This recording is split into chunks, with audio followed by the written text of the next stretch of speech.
Welcome back to Unapologetically Woman. We're celebrating phenomenal women all across Kentucky who make no apologies for their perspectives or the impacts that they're making in the community. Today we're celebrating Dr. Wendy Jackson. Wendy is a mom, a wife, an OBGYN, and she is the Associate Dean for Admissions at the University of Kentucky College of Medicine. Unapologetically Woman, Wendy Jackson, that's you. Welcome. Thank you so much for having me. So glad to be with you today.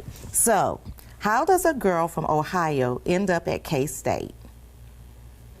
You get a scholarship. Yes, yes, that's how. That's how. So I applied for a scholarship when I was a senior in high school. Actually did not get that scholarship, but you checked off 3 different schools that you would like to attend if you were awarded the scholarship. Have no idea how my name was forwarded to Kentucky State University, but ended up with a presidential scholarship and really just wanted to go to college because I wanted to become a doctor and brought myself to Frankfort, Kentucky. Did you always know that you wanted to be a doctor? My sophomore year in high school. What happened? There was a substitute teacher in the geometry class. I lived in Albany, Georgia, and he asked me and one other girl what we planned on doing in 2 years when we graduated high school. And it was the first time I was ever asked. I had no idea, and I went home and asked my mom what I should be in 2 years, and she told me an OBGYN because women would always have babies and I would always have a job. I think she's right. She nailed it. However, you know, obstetrics and gynecology has proven to be so much more to me. My mom was an adolescent that was pregnant with me, and so I'm very passionate about serving teenagers who have similar experiences and providing them not only with obstetric care, but gynecologic care as well. In addition to that, I love being a social support for them. And you know, any person who's been in my clinic probably knows that when it comes to a teen who's there to get obstetric care, there's a whole lot more. I'm taking into account the social perspective and encourage them to graduate and think about a career, not just a job. And that's important because you're almost giving counseling in, you know, when they come in to see you. And I'm not a counselor, right? But I do try to give advice and at least inspiration for them to think about what dreams and goals they have for themselves, and that these are things that are attainable. They'll just do it with a baby. Well, and if you wouldn't have had a substitute teacher that asked that question, what would have happened? Who knows? You never know. Right, that's right. Okay, so you're married to Dr. Rodney Jackson, and he's a dentist here in Lexington. Mm-hmm. I bet your house is full of all kinds of conversations, or not, about medical things. I think we talk about everything. We tend to eat dinner at the same time every night, and that's a time for our whole family. We have 2 sons, so it's a time to come together. You know, stop the gaming, put the controllers down. This is the central time where we're going to discuss about topics about medicine, about dentistry, about current events, the social environment in the United States, so our boys are, you know, informed and they can inform their peers as well. But the conversations, you're right, are unlimited. And I'm probably the chattiest person in the house. In the house? Yeah, but the conversations are led by everybody. You guys just had to have a difficult conversation in your home. We did. Tell us about that. Absolutely. You've had a tough last week. It's been a bit of a whirlwind, and we have again 2 boys, 14 and 11. But we noticed some new onset of symptoms in our younger son, and actually identified those symptoms as being associated with diabetes. And I think we wanted to be in denial. We wanted to not see what was happening, but things were evolving. So a call to the pediatrician and 1 urinalysis and 1 ED visit, and we had the diagnosis of diabetes in our 11-year-old. And so, you know, over the last week, we have not only learned to count carbs and calculate insulin doses, but we've taught an 11-year-old how to do that too, and he's been very proactive in his care. As a doctor and a mom, how did you feel when you learned this, when this was finally learned about your 11-year-old? So I think doctor kind of goes out the window temporarily, and you kick into mommy mode, and it becomes very real. You don't want the diagnosis, just as any mom wouldn't want the diagnosis for their kiddo, but then with the strength of my significant other and knowing that there's not an alternative, we really just had to accept that and understand, educate him, let him know that this is a chronic condition, it's lifelong, and that we needed to establish some boundaries and some goals for ourselves very early on at his young age so that he's a compliant adult moving forward. I do think the other thing that I recognized was how difficult it might be for families who don't have, people who are clinicians or have health literacy, and comprehending what the condition means and understanding the costs associated with access to the supplies that are needed to best manage diabetes. That was the realization I learned last week. In fact, you said off camera that you felt privileged.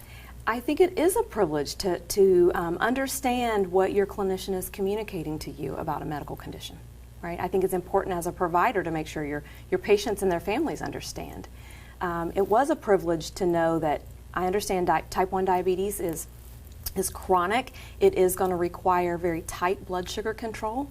That means having a conversation with my kiddo that says we can no longer just eat unlimited gummy worms and gummy bears and jelly beans and those things, right, that kids want to eat. Right. Or, it's hot outside and you can no longer just go grab a popsicle out of the freezer. Mm-hmm. What that's going to do to your blood sugar. So, we are privileged in that way, and being able to pay for insulin and purchase his glucometer right there and not have to have a payment plan. What I understood is that, gosh, this must be so overwhelming, because it's overwhelming for me as a clinician. It must be so overwhelming for a family who is not a healthcare provider. You have to travel to get care. How are you going to pay for the supplies? Do you even understand how to calculate how much insulin is required for that meal that your child just consumed? So, I cannot even imagine. It became very real for me.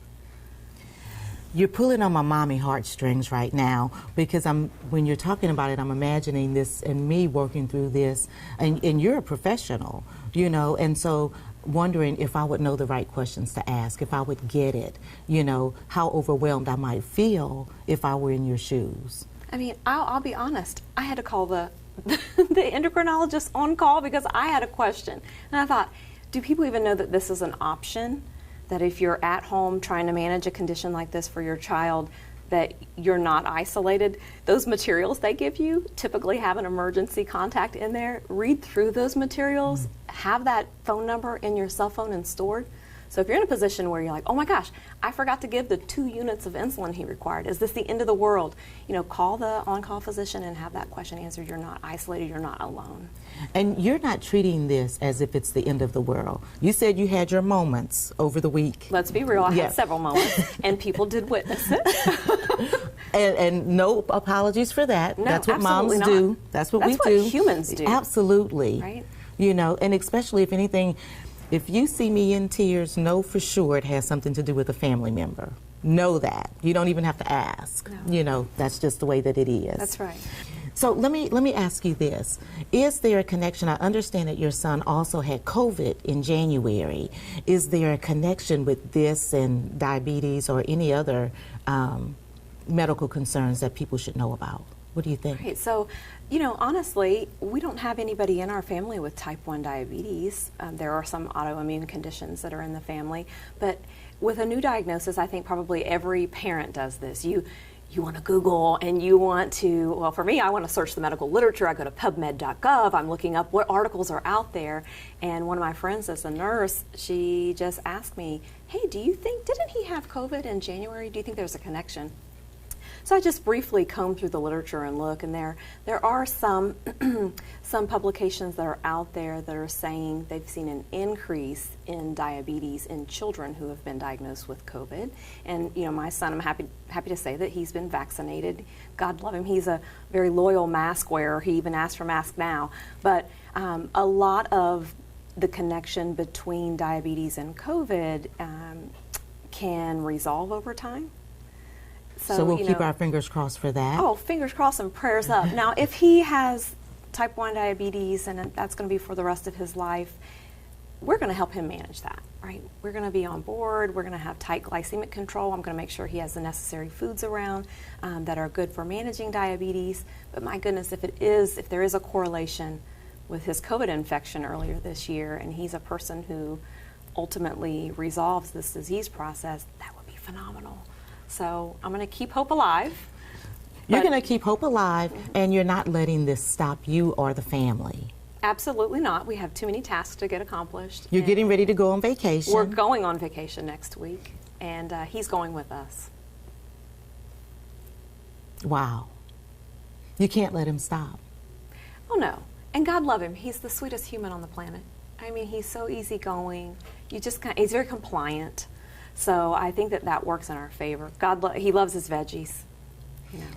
Well, So- you're lucky. You're lucky there. I don't I've have lucked up kids that that way. love veggies, so you're lucky there. We're kind of split at our house. We got one that likes them and one that's like, no way.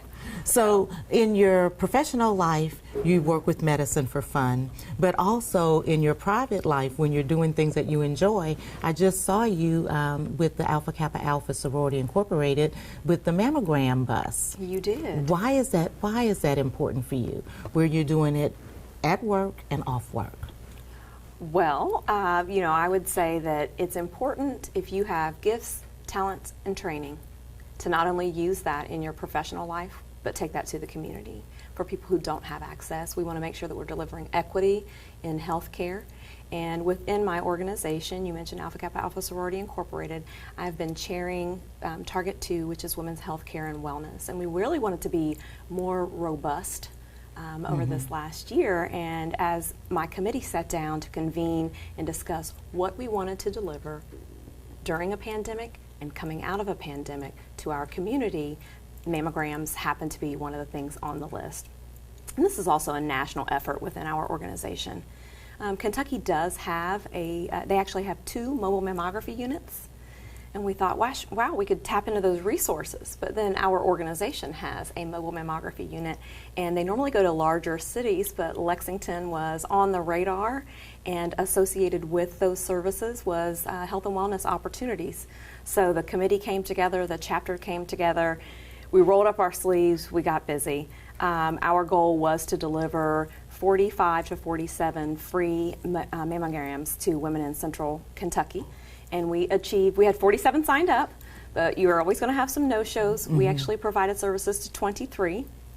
And of course, you probably saw that we provided some cardiovascular activities as well as education on HIV screening and COVID vaccination services. Well, and I will tell you, I rolled up my sleeve. I said, let me go ahead and get that COVID booster while I'm here. Yes. You know, if you're going to if you're going to be here and it's there too, you might as well go ahead and get it. It's convenient when it's that way. So I'm glad you did. So what does Wendy do for fun that doesn't have anything to do with medicine? All of my friends and family members would probably tell you I spend a lot of time cooking. I should stop eating so much of it, but but I do cook, and it's been a hobby since I was an adolescent girl. I reflect back to being. What's your best dish? Oh goodness, let me see. What would I say? I do a pretty good steak. Okay. An herb garlic butter. I need to come for dinner. Oh, you can come for dinner. You're welcome. People do. Or I can leave you a to-go box, on the porch if whenever it's convenient for you. People have met me at the corner. I work with trainees, and if they're working late and I've got a leftover, I'll make them a little to-go box, meet them at the corner. They pick it up. They text me pictures of their empty container. Look, I understand you get a whole lot of gratification from watching people enjoy the food that you prepare. I do. Why? It's the best part. I mean, all the effort that you put in, the more complex a recipe, the more enjoyable it is for me. And so I spend all of these hours preparing the meal, and then you just sit down and it gets really quiet because people are shoveling it in, and then the conversation begins, and then there's the laughter, and it just fills my soul. So I'm not ever going to stop doing that. Wow. Yeah. That is so incredible. I'm definitely coming for dinner. You're coming for dinner. I'm definitely coming for dinner. So Wendy, Yes. for young girls and young women who are looking at you and thinking, because representation matters, right? does. If you can't see it, you can't dream it. That's right. What would you say to them? What kind of advice would you give them about chasing their dreams? Oh my God. I live for this. I don't think you knew that part about me. I live for sharing this. I am completely transparent. I am a rural Appalachian, African-American female that grew up in poverty from a mom who was an adolescent when she had me, a dad who suffered from drug abuse. If I can do it, if I can get there, anybody can, right? And so I think that when I encounter people, they don't know that about me. Some people don't know that. And so they think she's trying to give advice and she doesn't know where I'm from. She can't relate to me. But honestly, I can, because when they learn about that aspect of my life, then it's like, oh. You can relate. You can relate. And so I think if you set a goal, if someone encourages you, you set a goal, I envision myself putting the blinders on. Just drop it down. I can't see anything that's going on in the periphery. It's just the goal, and it's full speed ahead. That's how I got there. And so I give that same advice to whoever dreams of being a doctor or being an educator or being a pharmacist or a researcher, whatever it is. Put the blinders on and go get it. Thank you so much. You're welcome. You guys heard it from Wendy. Put the blinders on and just go get it. Continue to watch us as we celebrate other phenomenal women in Kentucky who are making extreme changes. I'll talk to you soon.